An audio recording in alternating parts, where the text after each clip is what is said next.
दूरियां बना के रखते हैं, तभी धर्म का कार्य हो पाता है।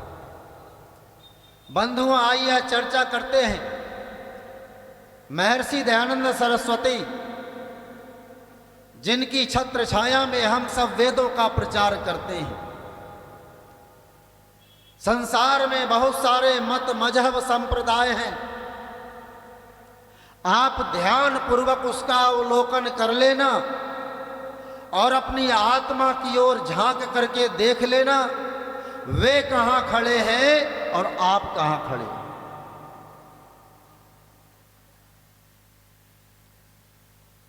केवल जय श्री राम के नारे लगा लेने से आपके धर्म की रक्षा नहीं हो सकती।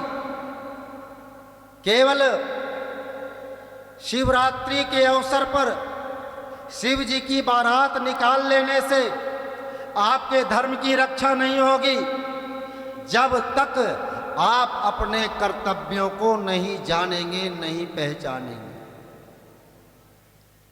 और आर्य समाज प्रारंभ से लेकर के आज तक यही करता आया है, सबको जगाता आया है, जिसका परिणाम आज सामने है। जैसा शास्त्री जी ने कहा, आप अगर मंदिरों में घंटी बजा रहे हो तो आर्य समाज के कारण बजा रहे हो।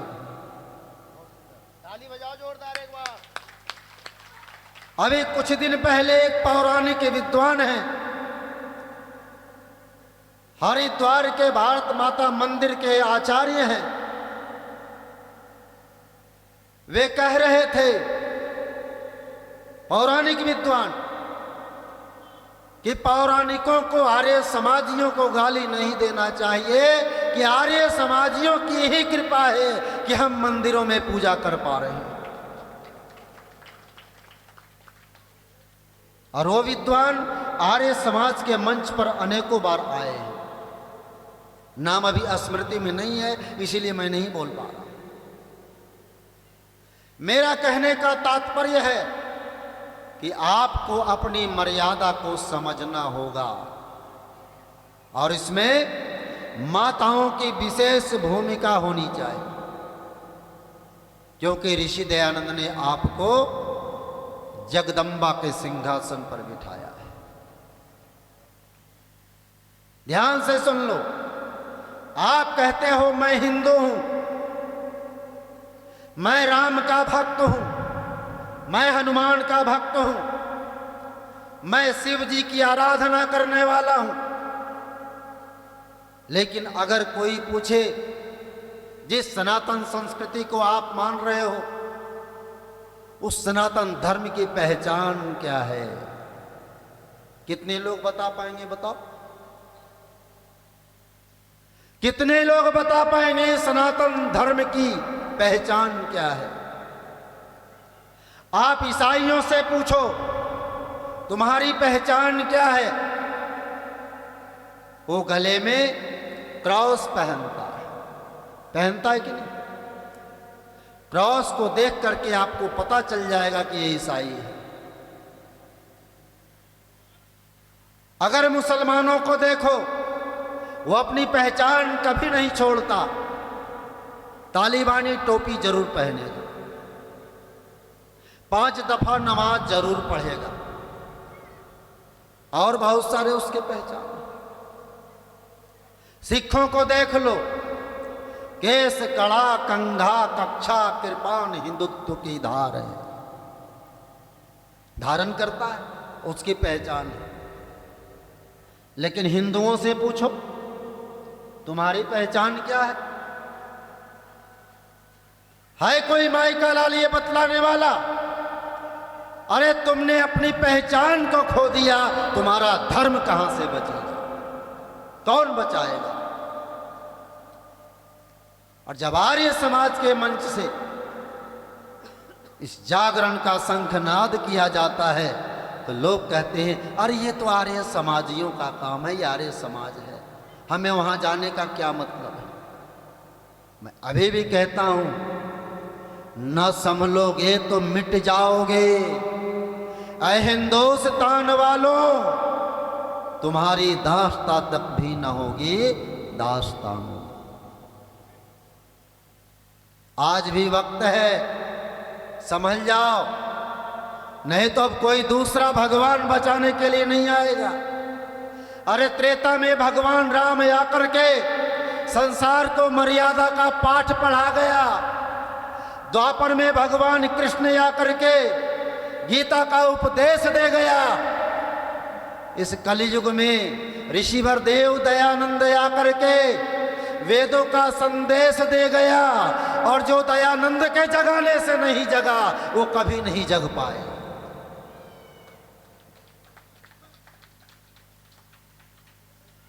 कवि मुसाफिर ने लिखा है कि बागवा बन के दयानंद घर जो नाया था, गुलशने हिंद कड़ी धूप में मुरझा जाता। ख्वाबे गफलत से अगर हमको जगाता न ऋषि, सांप इस्लाम ईसाइयत का हमें खा जाता। लूट ले जाते अंधेरे में खजाना दुश्मन, सोतों का हाथ पकड़ कर जो ना बिठला जाता। अगर दयानंद आपको नहीं जगाता तो आप नहीं बच पाते। यार ये समाज की देन है कि आज आपको समझा रहा है आपकी पहचान क्या है। जब हनुमान चालीसा पढ़ते हैं तो एक दोहा पंक्ति आती है, उसमें कांधे मुंज जनेऊ साजे, क्यों सातरे कांधे पे जनेऊ है, क्योंकि माता अंजना ने और उनके पिता पवन महाराज उनका संस्कार करके जन्म दिया था।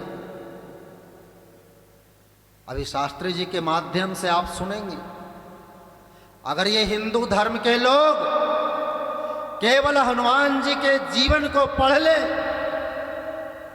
तो धर्म की रक्षा हो जाएगी।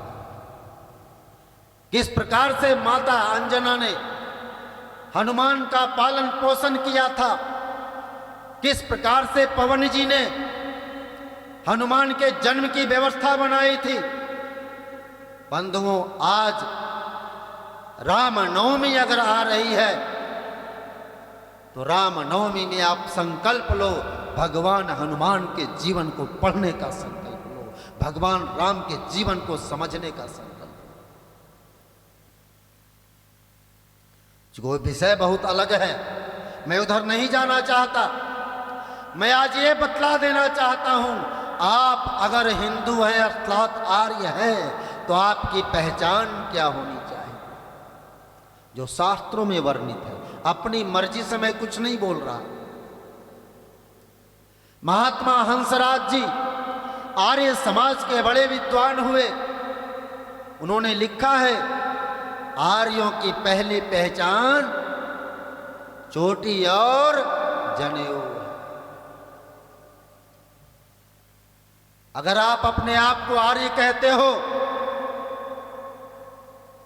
हिंदू कहलाते हो, तो शिखा को रखना कभी मत भूलो, और कांधे पे जनेऊ रखना कभी मत भूलो। मैं माताओं से निवेदन करना चाहता हूं कि आप अपने बच्चों का उपनयन संस्कार अवश्य करवाओ, क्योंकि परिवार का सर्व स्वर्ग वहीं छिपा हुआ। एक बाबा आता था, अब तो पता नहीं कहाँ लापता हो गया। कहा भाई, एक व्यक्ति ने कहा महाराज हमें ये कष्ट है। तो बाबा ने कहा कि क्या कष्ट है? तो उसने बताया भक्त ने। बाबा ने कहा समोसा खाए हो? कहाँ खाए हैं? कौन सी चटनी के साथ खाए हो? तो लाल चटनी के साथ खाए हैं। कहा लाल नहीं, हरी चटनी के साथ खाओ, तुम्हारी समस्या का समाधान। अब कितना समाधान होगा वो तो हो जाने, लेकिन मैं ये दावे के साथ कहता हूं अगर आपने अपने बच्चों का उपनयन संस्कार करवा दिया तो आपके घर में स्वर्ग तो जरूर आ जाएगा। उस संस्कार में इतनी ताकत है, इतनी क्षमता है, इतना सामर्थ्य है। जिस बालक का उपनयन संस्कार होता है वह बालक संस्कारों से सुपरीक्षित हो जाता है, और जो बालक संस्कारों से सुपरीक्षित होता है वह बालक जीवन पर्यंत माता पिता का सत्कार करता है। मैं एक चिंतन दे रहा हूं, यारियों के पहचान है, उनकी पहचान संस्कारों से बनती है। ये सिखा और ये जनेऊ हमारी संस्कृति की पहचान है। अगर इसे हमने छोड़ दिया तो हमारा सब कुछ समाप्त हो जाए।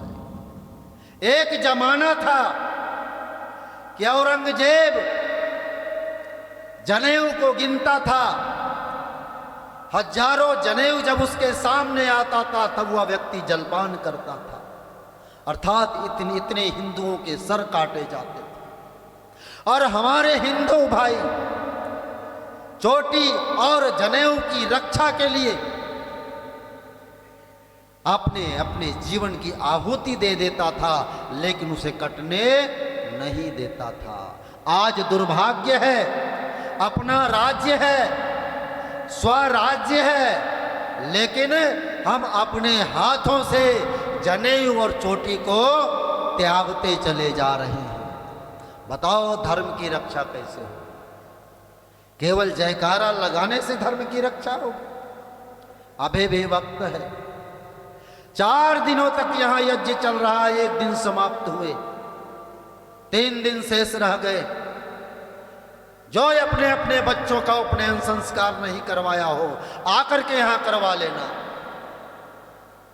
आपको समझ में आ जाएगा संस्कारों का महत्व। तो पहली पहचान जनेऊ और शिखा हमारे कांधे पे और सिर पे होनी चाहिए। जब आगे बढ़ते हैं तब दूसरी पहचान क्या है? महात्मा हंसराज जी लिखते हैं दूसरी पहचान संध्या। संध्या अर्थात ब्रह्मयज्ञ। व्यक्ति अगर ब्रह्मयज्ञ को अपने जीवन में अपना लेता है वह व्यक्ति पूर्ण धार्मिक बन जाता है, ईश्वर भक्त बन जाता है। और मैं ये दावे के साथ कहता हूं कि जो व्यक्ति प्रतिदिन संध्या करेगा, अर्थ चिंतन करते हुए उसके भाव को अपने जीवन में धारण करेगा, उस व्यक्ति के जीवन में कभी भी किसी प्रकार की कमी नहीं है। उसका जीवन धन धान्य से पूरित होगा। लेकिन हां, ध्यान देना, सत्य के पथ पर आरूढ़ होकर के हमें ब्रह्मयज्ञ का अवलंबन करना होगा। एक एक मंत्र के भाव को आपको समझना होगा। आजकल बहुत सारे मेरे भाई ऐसे हैं जो कहते हैं कि आचार्य जी हम तो प्रतिदिन संध्या करते हैं, पर हमें कहां लाभ मिल रहा। अगर आपको लाभ नहीं मिल रहा तो पात्रता की कमी है। अभी पहले पात्र को मांझ कर धो डालो। कहीं ना कहीं कलुषित कामना आपके हृदय में वास किए हुए, इसीलिए संध्या का पूरा लाभ नहीं मिलता। स्वामी श्रद्धानंद जी महाराज लिखते हैं कि स्वामी दयानंद जी महाराज जब गंगा तट पर जाते थे और 2-4 मिनट ही बैठते थे साधना में और साधना में लीन हो जाते थे। इतना पवित्र उनका जीवन था। बंधुओं, संध्या का पहला मंत्र सन्नो देवी रभिष्ठया आपो भवन्तु पीतये संयो रभि स्रवन्तु नः। यह मंत्र का सीधा सा भाव है, हे प्रभु हम पर सुख की वर्षा करना। अब आप विचार कर लेना, केवल मंत्र जाप कर लेने से सुख की वर्षा हो जाएगी क्या? नहीं होगी। इसके लिए कर्म करने पड़ेंगे। तो कर्म करने का संकेत क्या है? हम इस मंत्र के बाद क्या पढ़ते हैं? ओम वाक वाक, ओम प्राणा प्राणा, है ना। आचमन मंत्र है मोक्ष प्रदाता, अंग स्पर्श बलों का दाता, मार्जन से आलस्य दूर कर, प्राणायाम सकल सुख लाता। 4 स्टेज पर जब पहुंचोगे तब सुख की अनुभूति होगी। ऐसे ही नहीं होता। प्राणायाम करना पड़ता है, अपने जीवन को पवित्र बनाना पड़ता है, सबल और सामर्थ्यवान बनाना पड़ता है, ब्रह्मचर्य व्रत का पालन करना पड़ता है। इसलिए महात्मा हंसराय लिखते हैं, संध्या को अपने जीवन में अपना लो।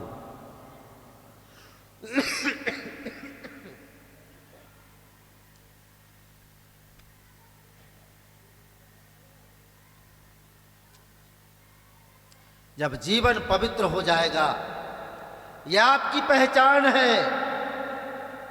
पवित्रता प्रत्येक आर्यों के जीवन की पहचान है। अगर हमारे जीवन में पवित्रता नहीं है तो हम आर्य कहलाने की योग्यता नहीं रखते।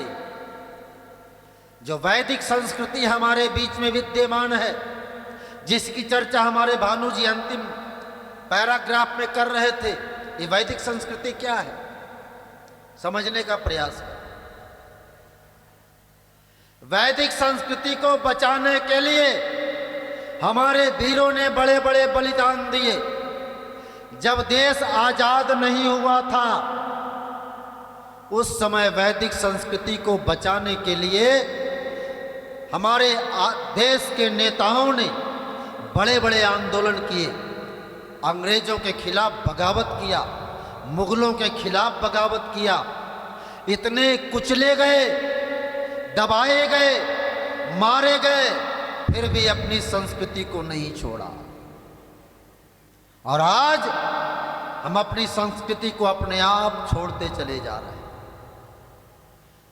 अगर इतने लोग बैठे हैं जो हिंदू धर्म का जयकारा लगाते हैं, अगर कोई पूछ दे आपकी संस्कृति जो वैदिक संस्कृति है, जिसको आप हिंदू संस्कृति कहते हैं, इसकी पहचान क्या है, इसका स्तंभ क्या है, किस स्तंभ पर यह टिका हुआ है? शायद ही कोई व्यक्ति बतला पाएगा। लेकिन आर्य समाज ने इसको परिमार्जित किया है। आर्य समाज के विद्वानों ने इसे हम सबके बीच में ला करके इतना सुंदर भाव प्रकट करके दिखा दिया है, संसार को बता दिया है, ऐ दुनिया के लोगों, वैदिक संस्कृति के 5 स्तंभ होते हैं। वह स्तंभ आप भी जानते हैं, हम तो केवल जगा रहे हैं। वह स्तंभ है अहिंसा, सत्य, अस्तेय, ब्रह्मचर्य और अपरिग्रह। योग के 8 अंग पढ़ते हैं ना, योग के 8 अंग। तो पहला क्या है? यम, नियम, है ना, पहला यम है। यम के जो 5 हैं, अहिंसा, सत्य, अस्तेय, ब्रह्मचर्य, अपरिग्रह, यही तो वैदिक संस्कृति के स्तंभ हैं, मजबूत स्तंभ है। इसीलिए महर्षि पतंजलि ने योग के 8 अंग में सबसे पहला अंग उसे घोषित किया कि व्यक्ति इस 5 यम को धारण कर लेता है, वैदिक संस्कृति कभी मिट नहीं सकती। लेकिन आज हम अपने हाथों से इसे मिटाए चले जा रहे हैं। मैं उदाहरण दे देता हूं। अहिंसा, अहिंसा को हमने किस रूप में ले लिया? कोई एक गाल पर चाटा मार दे, दूसरा गाल बढ़ा दो। यही परिभाषा दिया गया, यही हमें समझाया गया। महाभारत काल के जो सूत्र है उसके आधे पाठ हमें पढ़ाए गए, अहिंसा परमो धर्मः। लेकिन अहिंसा की रक्षा कैसे होगी, इस पाठ को किसी ने बतलाया नहीं सिवाय आर्य समाज के। अहिंसा परमो धर्मः, धर्म हिंसा तदैव च। अहिंसा परम धर्म है, इसे महर्षि दयानंद ने भी स्वीकार किया है। लेकिन इसकी रक्षा के लिए अगर हिंसा भी करना पड़े तो उसे करने में भी पीछे नहीं हटना चाहिए। सदा यह हिंसा उत्तम मन की कस्तूरी है, और दुष्ट नहीं माने तो हिंसा बहुत जरूरी है। क्यों मैं गलत बोल रहा हूं? आप लोग एक बार ताली तो बजा दो। तो ये माता जी जो गप कर रही है वो इधर देखने लगे। कितना ही समझा दो, काहे को समझे। लेकिन माता जी देख जान लेना, परमात्मा की जो व्यवस्था है असीम है। कवि ने लिखा है कि नाही लेखा पाल के हो नावा कर्मचरिया, और सबके कर्मवा पर रहेला नजरिया। नहीं छुपे कतनो उपाय होला, दीनानाथ कचहरिया में न्याय हो। इस सत्संग में वेदों का संदेश दिया जा रहा है। हमारे अधिकारियों ने एक व्यवस्था बनाया है, यहाँ आकर के आप गप करोगे तो परमात्मा की व्यवस्था में क्या होगा वो तो ईश्वर जाने। इसलिए मेरा निवेदन, अगर सत्संग में आए हो तो सत्संग की बात सुनो, तभी उसका लाभ मिलेगा। यह हमारी पहचान है। वैदिक संस्कृति के प्रथम स्तंभ अहिंसा है,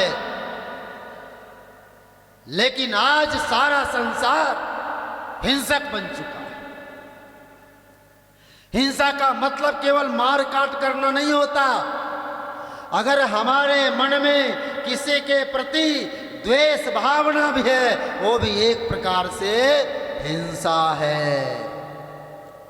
बोलो, घर घर में व्याप्त है कि नहीं?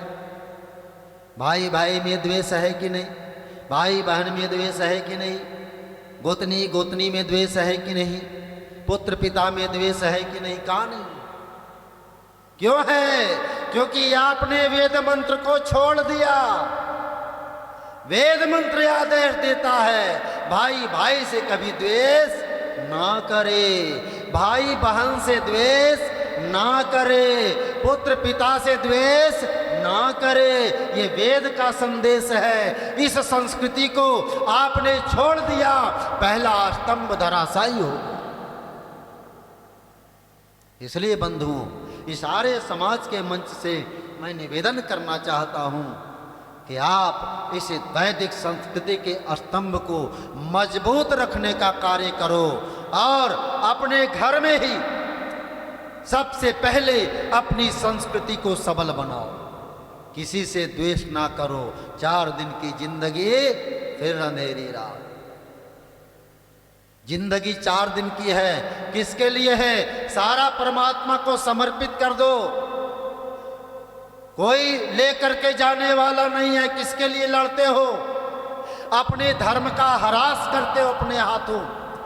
इसलिए यह मंच आपसे निवेदन करता है कि आप वैदिक संस्कृति के प्रथम स्तंभ को मजबूत बनाए रखो। आपस में प्यार बांटो, संसार में प्यार फैलेगा। दूसरा स्तंभ क्या है? सत्य। अहिंसा के बाद सत्य। ज्यादा समय अब नहीं है। अच्छा, सत्य का कितने लोग अवलंबन करते हैं? सत्य को आपने कभी समझा? ये हिंदू समाज के लोग कभी सत्य को समझने का प्रयास किया? सत्य कहते किसे? कोई नहीं जानता, क्योंकि आपने इसको समझने का प्रयास किया ही नहीं। ऋषिधर देव दयानंद ने इसकी परिभाषा देते हुए कहा है, जो पदार्थ जैसा है उसको वैसा ही जानना, मानना और कहना सत्य कहलाता है। जो पदार्थ जैसा है। हम सत्यमेव जयते का नारा लगाते हैं, लेकिन सत्य को समझ नहीं पाते। हमारी संस्कृति की रक्षा कौन करेगा? कैसे होगा? इसलिए आर्य समाज के मंच से आपको यह समझाया जा रहा है, सत्य को समझने का प्रयास करो। इस छोटे से शब्द को आपने समझ लिया, हमारी संस्कृति मजबूत हो जाएगी। आज अगर आर्य समाज मजबूत है तो केवल और केवल सत्य के कारण मजबूत, क्योंकि ऋषि दयानंद ने इससे कभी समझौता नहीं किया। बड़े बड़े ऑफर आए, बड़े बड़े लोगों ने लालच दिया। ऋषिवर ने यहां तक कह दिया कि मेरी उंगलियों को मोमबत्ती बनाकर भी जला दिया जाए तो मैं केवल और केवल सत्य ही कहूंगा। एक उदाहरण देकर मैं अपने वाणी को विराम देता हूं। स्वामी दयानंद सरस्वती एक ग्रंथ लिखे हैं जिसका नाम है अमर ग्रंथ सत्यार्थ प्रकाश। ध्यान दीजिएगा, जब सत्यार्थ प्रकाश की रचना हो रही थी और उसका प्रूफ रीडर कौन थे जानते हैं? छेदी लाल जी, बनारस के। और वो छेदी लाल जी दानापुर में कुछ दिन रहे थे। देखिए, दयानंद की महानता को मैं यहां सिद्ध करना चाह रहा हूं। यह बिहार का प्रकरण है, इसलिए मैं इस बात को कह रहा हूं। बिहार के एक सज्जन, दानापुर के रहने वाले सम्माननीय जनकधारी लाल जी बनारस जाते हैं और छेदी लाल जी के यहां ठहरते हैं। उन्हीं की मेज पर एक रद्दी, प्रूफ का रद्दी टुकड़ा, कागज का टुकड़ा रखा हुआ होता है। जनकधारी लाल जी लेकर के उसे पढ़ने लगते हैं और पढ़ते पढ़ते वे सोचने लगते हैं, ये कौन सा महामानव है जिसने इतना बढ़िया बढ़िया बात लिखा है। जब छेदी लाल जी आते हैं तो पूछते हैं कि छेदी लाल जी ये क्या है? तो छेदी लाल जी बताते हैं, एक बड़े महान व्यक्ति वर्तमान में हैं जिन्होंने सत्यार्थ प्रकाश लिखा है, उसी का ये प्रूफ है। मैं ही उस प्रूफ को देख रहा हूं।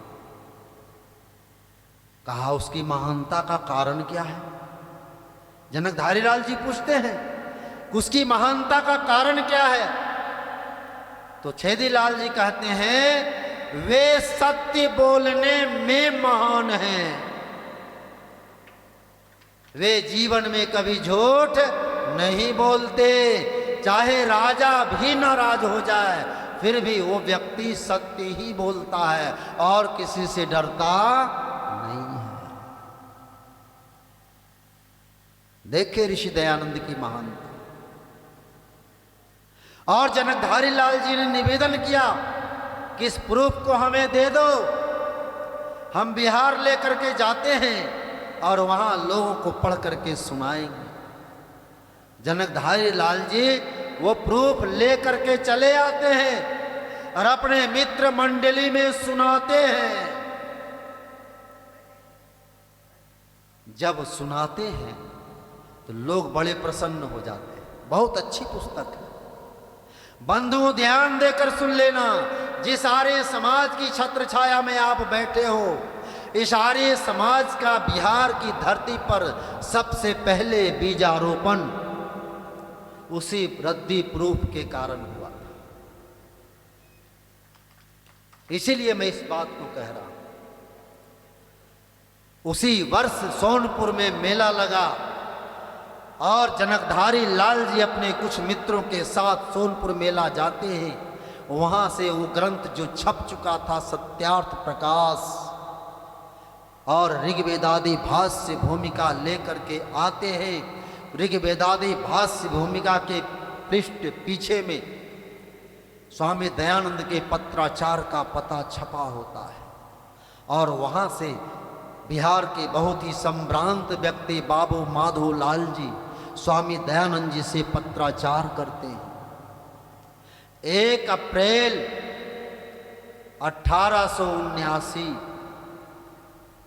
पत्राचार होता है और 4 से 7 अप्रैल के बीच में जवाब आ जाता है स्वामी दयानंद का। लिखते हैं, बाबू माधो लाल जी आनंद रहो, आपने जो हिंदू सत्य सभा बनाया है उसका नाम आर्य समाज रख लेना, क्योंकि आर्य नाम श्रेष्ठ सनातन और वेदोक्त है और हिंदू नाम, हिंदू किसे कहते हैं? हिंदू का अर्थ चोर काफिर लुटेरा होता है, सो जानो। आप डिक्शनरी को पढ़ करके देख लेना, ये ऋषि दयान के शब्द मैं बोल रहा हूं। और उनका पत्र जब यहां प्राप्त होता है तो 7 अप्रैल से 10 अप्रैल के बीच में बिहार में सबसे पहली बार महर्षि दयानंद के आदेश का पालन होता है और हिंदू सत्य सभा का नाम आर्य समाज में परिवर्तित हो जाता है और बिहार की धरती पर प्रथम आर्य समाज का बीजारोपण हो जाता है। वो आर्य समाज जो पूर्वोत्तर भारत का मुख्य द्वार बन जाता है। ये हमारी वैदिक संस्कृति की रक्षा का स्तंभ है। इसलिए बंधु चिंतन करना, संस्कृति के मजबूत स्तंभ अहिंसा सत्य, ये 2 की चर्चा मैंने की, शेष की चर्चा हम अगले सत्र में करेंगे। इतना कहकर चलते चलते चंद पंक्ति ऋषि दयानंद के चरणों में समर्पित, क्योंकि यह दयानंद का मंच है और हम ऋषि दयानंद को विस्मृत नहीं कर सकते। हमारे नस नस में, रग रग में ऋषि दयानंद की विचारधारा दौड़ रही है। जीवन में कभी भी अवैदिक मान्यताओं को अपने जीवन में प्रवेश करने का अवसर नहीं देते। इसलिए ऋषि दयानंद सबसे महान ऋषि दयानंद के चरणों में समर्पित चंद पंक्ति कविवर ठाकुर के शब्दों में कि घनघोर तिमिर के वक्ष चीर भू पर उतरी थी एक किरण, संदेश सवेरे का लाई हम करते उनका अभिनंदन। जड़ता के पूजन अर्चन ने जब चेतन का अपमान किया, तब तूने मानव के मन में चेतनता का आह्वान किया।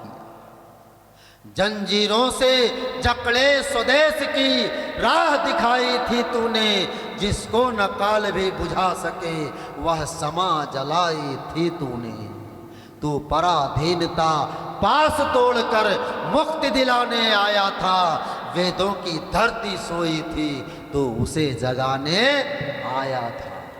तेरी हुंकारें काव्य बनी, तेरे विचार इतिहास बने, तूने बोए जो ज्ञान बीज वो पतझड़ में मधुमास बने। मिथ्या विश्वासों को तूने गति का वरदान नहीं माना। तूने पत्थर के टुकड़ों को पल भर भगवान नहीं माना। तू अगर न बनता प्रलय वेग निष्ठा स्वराज्य की आंधी का, तो कभी नहीं पूरा होता सपना भारत में गांधी का। तूने न अगर तोड़ी होती हरिजन महिलाओं की तंद्रा, तो कभी नहीं बन पाते वैसे जैसे जग जीवन इंदिरा। तू महादेश का निर्माता, भारत का भाग्य विधाता है। इस धरती का कवि सत्यार्थी चरणों में शीश झुकाता है, चरणों में शीश झुकाता है। इति ओम सत।